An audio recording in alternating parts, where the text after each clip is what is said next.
Welcome to this lesson on vector operations. In the world of calculus and physics, understanding how to manipulate vectors is a fundamental skill. Today, we will explore three core operations: addition, subtraction, and scalar multiplication. We will look at both the geometric intuition behind these operations and the algebraic methods used to calculate them. Before we calculate, let us define what we are working with. A vector is a quantity that is defined by two distinct characteristics: magnitude and direction.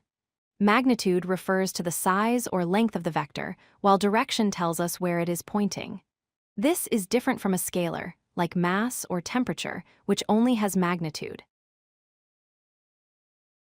In algebra, we often express vectors using components.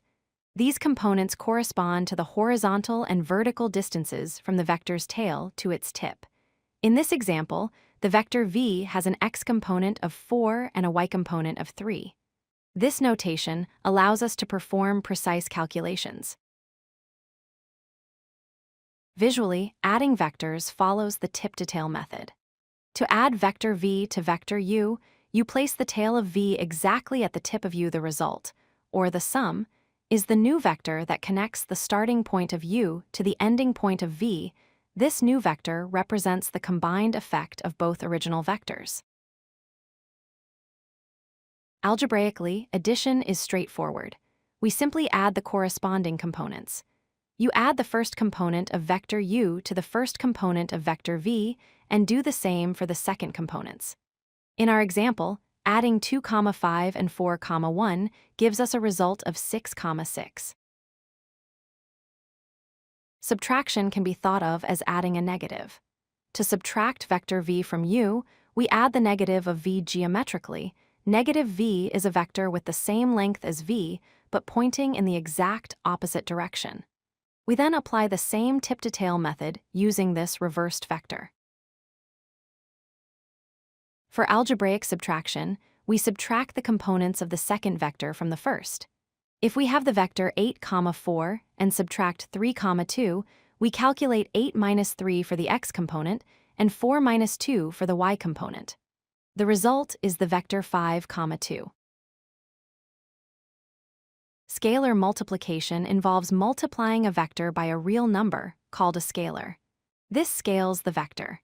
If the scalar is greater than 1, the vector stretches. If it is between 0 and 1, it shrinks. If the scalar is negative, the vector points in the opposite direction. To perform scalar multiplication algebraically, distribute the scalar to each component inside the vector. For instance, if we multiply the vector 2, negative 4 by the scalar 3, we multiply both 2 and negative 4 by 3. This results in the new vector 6, negative 12. Let us review. Vector addition involves combining components or connecting vectors tip to tail. Subtraction is adding the negative vector or subtracting components.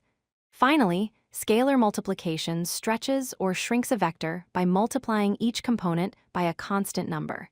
Mastering these basics is essential for advanced calculus. If you like this video, hit that like button and don't forget to subscribe. Visit codelucky.com for more such useful content.